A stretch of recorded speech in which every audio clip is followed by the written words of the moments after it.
शिवी ने सुहानी के गुस्से को भांपते हुए धीरे से कहा, तो आप सिखा दो ना उन्हें डांस करना।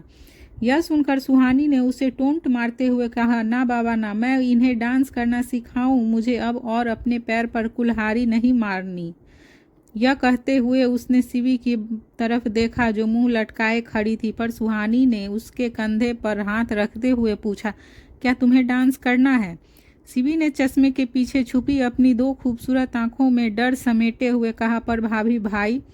सुहानी ने उसे समझाते हुए कहा, अरे छोड़ो अपने उस खरूस भाई को, खुद तो कुछ करना ही नहीं है और दूसरों को करने से रोकते हैं, तुम जाओ डांस करो। तभी शिवी ने फिर से कहा, पर भाभी डांस किसके साथ करूं?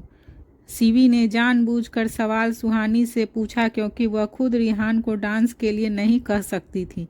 उसे पता था कि रिहान की कियान की परछाई है, उसे भी डांस करना नहीं आता और ना ही उसके कहने पर वह डांस करता। सुहानी ने उसको एक नज़र देखा और अंत में उसकी आंखें रिहान पर जाकर ठहर गई। सुहानी ने रिहान को देखते हुए ही शिवी से कहा, तुम्हें इतना सोचने की क्या ज़रूरत है, तुम्हारे पास इतना हैंडसम बॉडीगार्ड है, जाओ और जाकर उसके साथ डांस करो।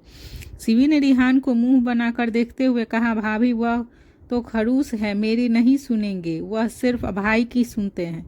यह सुनकर सुहानी ने एक गहरी सांस ली और फिर रिहान को इशारे से अपने पास बुलाया। रिहान उसके पास आया तो उसने उसे ऑर्डर देते हुए कहा, शिवी को डांस करना है और मुझे किसी पर ट्रस्ट नहीं है, आप उसके बॉडीगार्ड हैं तो वह आपकी जिम्मेदारी है, जाइए और उसके साथ डांस करिए। उसकी बात सुनकर रिहान ने शिवी को एक नज़र देखा और समझ गया कि यह सब उसका ही प्लान है। फिर उसने सुहानी की तरफ देखकर कहा, पर मुझे डांस करना नहीं आता। उसकी बात पर सुहानी को कोई हैरानी नहीं हुई, वह पहले से ही जानती थी सब एक ही थाली के चट्टे बट्टे हैं। उसने कियान को देखते हुए खुद से कहा, जैसे यह खुद है वैसे ही अपने लोगों को भी बना दिया है। यह कहकर उसने रिहान को देखा, फिर स्माइल करते हुए कहा, कोई बात नहीं, नहीं आता तो सीख लो, अब कभी न कभी आपको भी अपनी वाइफ के साथ डांस तो करना ही होगा, बस उसकी प्रोटेक्शन समझकर कर लो, सिर्फ आपको डांस करना सिखा देगी, बस उसे फॉलो करते जाना। सुहानी के कहने पर रिहान ने शिवी को देखा, वह उसने अपनी स्माइल छुपाते हुए देख रही थी। साथ ही उसने 2 बार अपनी भौहें चढ़ाई। शिवी के ऐसे रिएक्शन से रिहान समझ गया कि यह शिवी ने ही किया है और बस उस अपनी बात मनवाने के लिए सुहानी का सहारा लिया है। रिहान ने ओके मैम कहा तो सुहानी ने उसे टोकते हुए कहा, मैम मत बोलो, सुहानी बोला करो, मेरा नाम सुहानी है। रिहान ने फिर से ओके कहा और शिवी का हाथ पकड़कर उसे फ्लोर पर लेकर आ गया।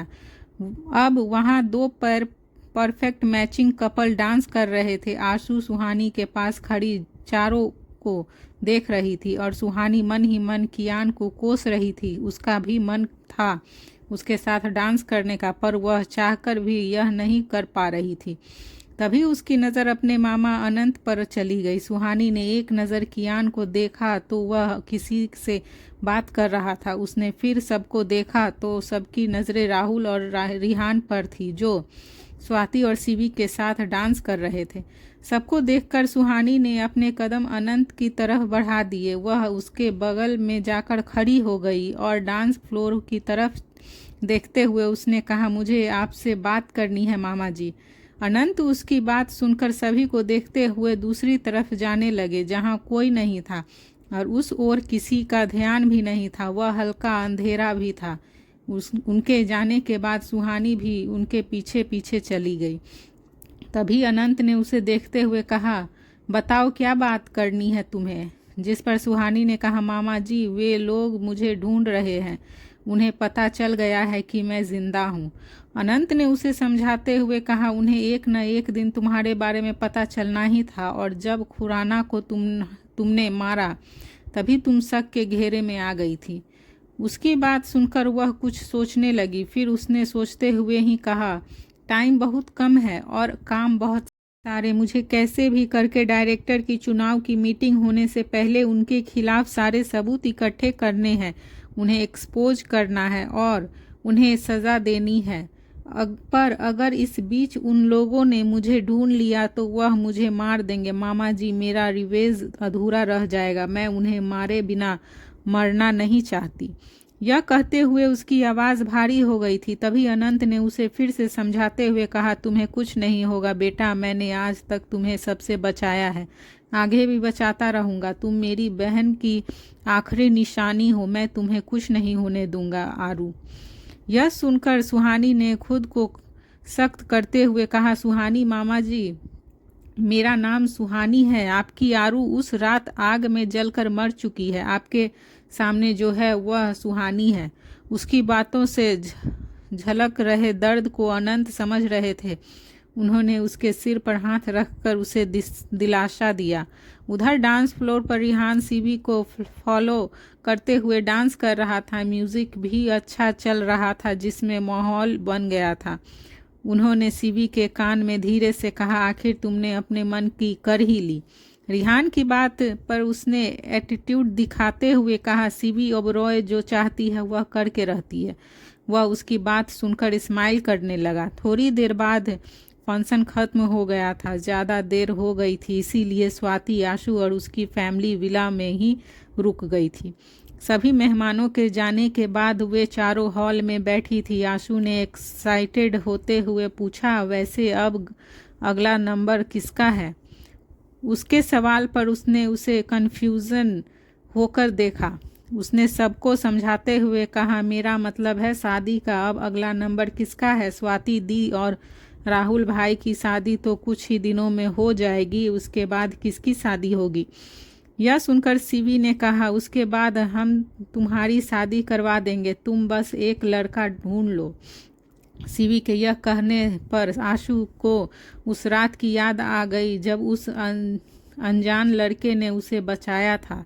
उसने अपने मन में ही सीवी की बात का जवाब देते हुए कहा, सीवी दी, ढूंढ तो कब का लिया है, पर ना ही मैं उसका नाम जानती हूँ और ना ही उसकी पहचान। अब ऐसे में कैसे ढूंढूं मैं अपने सेवियर को? आशु को खुद में ही खोया हुआ देखकर सीवी ने कहा, लगता है लड़की ने लड़का ढूंढ रखा है। अब तो भाभी जल्दी से इसके हाथ भी पीले कर दो। तभी उसकी बात सुनकर आशु ने अपने सेंस में वापस आते हुए कहा, दी, मुझे लगता है अब सीवी दी की भी शादी हो जानी चाहिए। दी भी तो आपकी और स्वाति दी की एज की है, मैं तो आपसे छोटी हूँ, तो सबसे लास्ट में मेरा नंबर आएगा। यह कहकर वह खुद से बोली, तब तक मैं अपने सेवियर को भी ढूंढ लूँगी। सुहानी ने उसकी बातें सुनी थी पर उसका ध्यान कहीं और ही था। तभी उसने खड़े होते हुए कहा, हो जाएगी सबकी शादी, फिलहाल सब जाओ और सो जाओ, सुबह उठना भी तो है। सभी उसकी बात मानकर उठ गए। सभी ने एक दूसरे को गुड नाइट विश किया और अपने अपने रूम में चली गई। सुहानी रूम में एंटर हुई तो उसने पूरे रूम में अंधेरा देखा। कहा, लगता है वह सो गए हैं। यह कहते हुए जैसे ही वह थोड़ा अंदर आई तभी एक लाइट ऑन हुई और उसने अपनी कमर पर मजबूत हाथों की पकड़ महसूस हुई और फिर उसने स्माइल करते हुए कहा, आप जाग रहे थे? कियान ने उसके कंधे पर अपना सिर रखकर उसके कान में अपनी गर्म सांसें छोड़ते हुए कहा, किसी की शिकायत दूर करनी थी। यह कहते हुए उसने सुहानी को अपनी ओर घुमाया और उसका एक हाथ अपने हाथ में लिया और दूसरा हाथ अपने कंधे पर रख लिया। फिर उसकी कमर पर अपना एक हाथ रख कर उसके साथ कपल डांस करने लगा। सुहानी ने उसे देखते हुए अपनी एक आईब्रो उठा दी और जैसे पूछी रही हो, आपको डांस करना आता है? कियान ने अपनी पलकें झपकाकर हामी भर दी। दोनों ने बहुत खूबसूरत रोमांटिक डांस किया। सुहानी को समझने में देर नहीं लगी कि कियान ने उसकी बात सुन ली थी जो उसने सीवी से कही थी। उसके रोमांटिक डांस ने सुहानी को सेटिस्फाइज कर दिया था। वह अब बहुत खुश थी। उसे कियान पर बहुत प्यार आ रहा था। तभी उसने अपनी झुकी पलकों को उठाया और अपनी आंखों में ढेर सारा प्यार भरकर उसे देखने लगी। उसे आज कियान पर बहुत प्यार आ रहा था। वह आज उसे बताना चाहती थी कि वह उसे कितना प्यार करती है। वह उसकी आंखों में आंखें डालकर कंटिन्यूसली देखे जा रही थी। फिर कियान की बढ़ती शरारतों को देखकर सुहानी ने उसकी चेस्ट पर हाथ रखा और उसे धक्का देकर खुद से दूर कर दिया और उसकी पकड़ से आज़ाद होकर बालकनी में आ गई। उसकी नज़रें चांद पर ठहरी हुई थी तो वहीं कियान की नज़रें उस पर ठहरी हुई थी। वह उसके पास गया और उसने उसे पीछे से अपनी बाहों में भर लिया। सुहानी ने भी उसके हाथों पर अपने हाथ रख दिए। कुछ देर तक वह दोनों एक दूसरे की बाहों में खड़े चांद को देख रहे थे। फिर कियान ने उसके कान पर किस करते हुए कहा, तुम्हें सोना नहीं है? सुहानी ने धीरे से हाँ कह दिया। तभी उसने उसे अपनी बाहों में उठा लिया और उसे लेकर रूम में आ गया। वह उसके ऊपर था और उसकी नेक पर किस करते हुए उसने उसके हाथों को अपने हाथों में फंसा लिया। आज सुबह सुहानी जल्दी उठ गई थी। उसकी आंख खुली तो उसने खुद को बेड पर अकेला पाया। उसने एक नज़र खुद को देखा तो फिर कमरे की हालत कल रात की कहानी को बयां कर रही थी। कुछ देर बाद वह ड्रेस अप होकर रूम से निकलकर कियान को ढूंढने लगी। वह उसे ढूंढते हुए जा रही थी कि वह सामने से आ रही स्वाति से टकरा गई। अचानक हुई टक्कर से दोनों गिरने लगी कि तभी उन्होंने एक दूसरे का हाथ पकड़कर खुद को संभाला और एक दूसरे को देखकर हंसने लगी। फिर स्वाति ने उससे पूछा, तुमने राहुल को देखा क्या? जिस पर सुहानी ने कहा, नहीं, मैं खुद कियान को ढूंढ रही हूँ, पता नहीं कहाँ चले गए हैं इतनी सुबह सुबह। यह टाइम तो उनके ऑफिस जाने का भी नहीं है। वे दोनों अभी बात कर ही रही थी कि तभी सीबी अपने रूम से निकली और दोनों को बात करते देखकर उसके पास आते हुए बोली, आप दोनों सुबह सुबह ही शुरू हो गई अपनी लव स्टोरी डिस्कस करने के लिए। इस बात पर दोनों ने उसे घूर कर देखा और एक साथ कहा, हम वह बता नहीं रहे हैं जो तुम समझ रही हो। यह कहने के अगले पल ही दोनों ने एक दूसरे को देखा और फिर सीबी दोनों की बात सुनकर हंसने लगी। उन्होंने हंसते हुए कहा, सीबी, क्या तुम कल रात वाली बात भूल गई हो? कल रात का जिक्र होते ही स्वाति और सुहानी दोनों के गाल शर्म से लाल हो गए।